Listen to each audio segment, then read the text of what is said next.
the Speaker actually promised at the end of the session that was disrupted on the 21st of August that we will do all possible to ensure that the President still answers the rest of the questions that were unable to be finished on the 21st of August.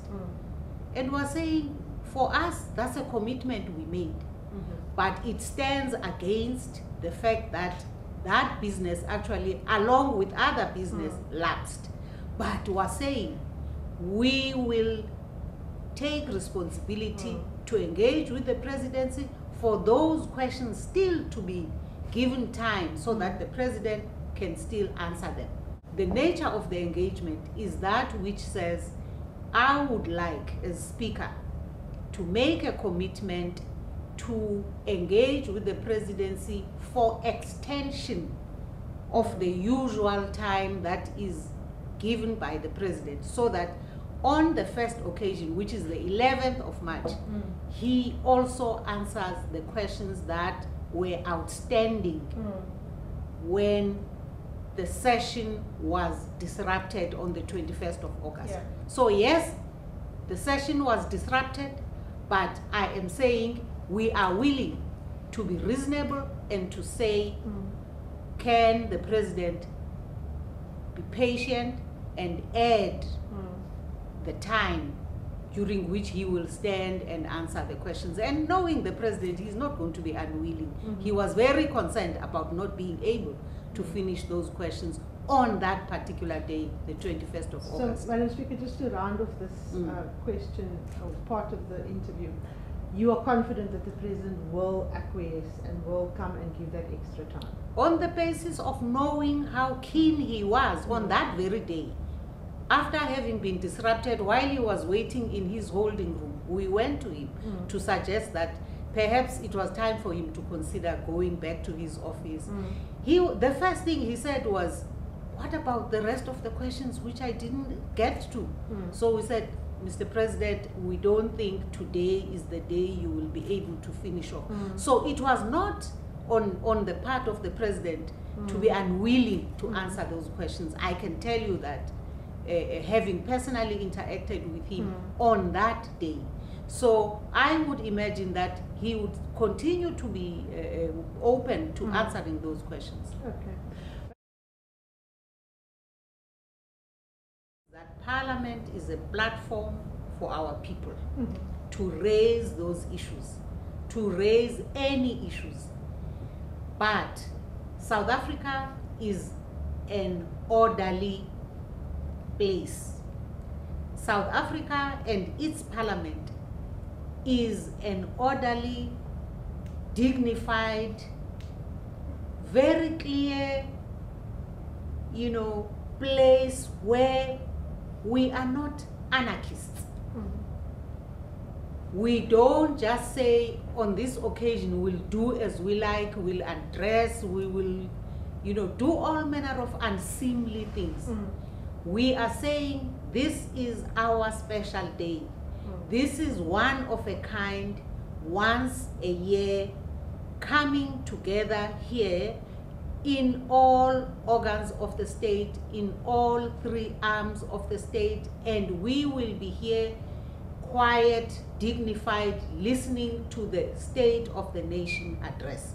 And we will not allow anybody to disrupt that occasion.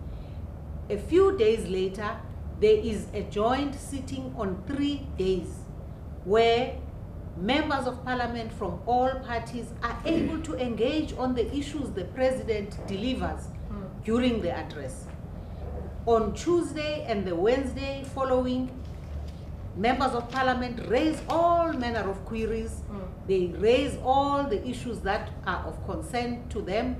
They challenge the president on whatever content in his address on the occasion of the State of the Nation address. The president then responds on the Thursday. And that's an agreed approach. That's an agreed order of how we deal and we engage on the State of the Nation address. If, for example, we have a situation when the procession starts and the president speaks and some members of the House heckles, are they going to be physically removed from the assembly? Those members will be given an opportunity to be reminded that the State of the Nation address is not the occasion for them to ask for points of order or to ask questions to the president. And if they don't cooperate, we will have to take the issue from there for the business of the House to proceed without any further disruption. Our first place to go when we have those difficulties in both houses, we have officers who have to assist us as presiding officers to deal with those issues. And that is the officer in the NCOP who deals with the Black Rod, and of course on the side of the National Assembly we have the Sergeant at Arms. Okay. We hope we don't have to go beyond that. Okay. I really think that it's an unfair accusation. And I mean, if we had to go back to the record, we can go through what actually has happened in the House, whether it be about rulings relating to particular members of parliament, whether they be ANC or DA or EFF or whatever other party. So in a nutshell, I want to say it's an unfair accusation and I reject it. You know, Karima, I don't think there is much of a contradiction between one's membership of a political party or a liberation movement, as we have been, both Frini and I, and the role we are supposed to play in the positions and offices that we have been deployed to. Because the values we pursue are the same as what we fought for and many South Africans died for. We are still engaging on those original issues. When we come to Parliament and we say in Parliament what we are pursuing is a better life for our people. How are we going to deliver this better life? We are going to engage on the range of matters that our policies are seeking to achieve. And here we give an opportunity, not for us to see how much we can discredit one another. It's not about that. It's about pursuing an agenda that ensures that when we play our oversight role as parliamentarians, it is not about discrediting the ANC government. It's not about discrediting specific members of the executive. It's not about rubbishing a head of state. It's about saying, as us members of parliament coming from political parties that have received the support of the electorate in the different levels that we enjoy in terms of the numbers in the sittings, how can we work together to make sure that within this term we pursue as many of those policies and promises in our manifesto as possible?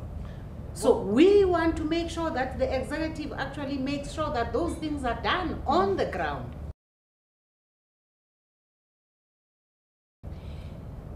You know, Karima, I don't want to get into too much political engagement and commentary about a political party that has a right to be here, has been elected by certain South Africans, and are therefore representing a particular section of our society. No matter, you know, how small or big, they have a right to be here. And I should not, me in particular, be heard to be intolerant or prejudiced. I think I move from the perspective that an election takes place, South Africans or the electorate express themselves and bring forward a number of South Africans to come and represent their perspectives, their worldview. Whether we agree or don't agree is not the issue. My role here is to give them the space to express themselves, and the rest of how they do that has to be engaged with the best way possible. So I really have to be here and play a role to make sure that they are given the opportunity in the House. And I play my role to expedite that. And for the rest, we can meet elsewhere and we can engage and we can deal with each other on that basis.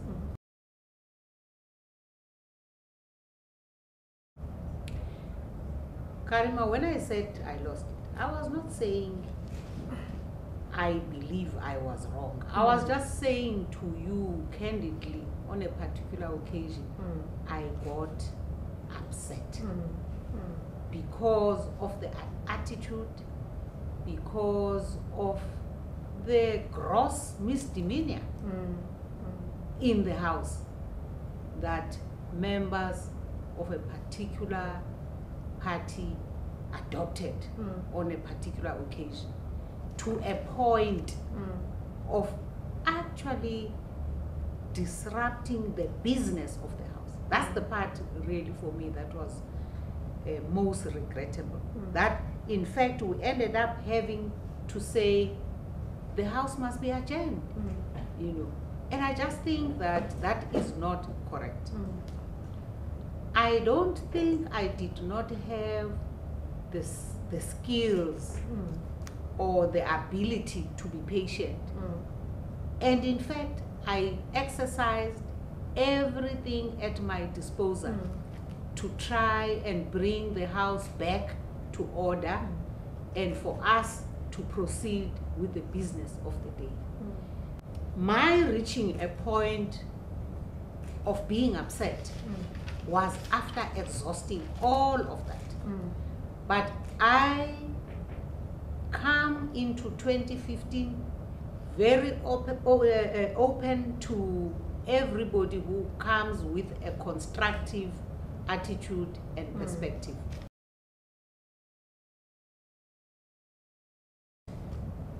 My message in 2015 is that 2015 is an opportunity as it starts and proceeds for all of us sent by our people to this institution to reassure our people that regardless of party, political background and allegiances, we come to this institution to show in action by the way we do things, by the way we engage with each other, by the tone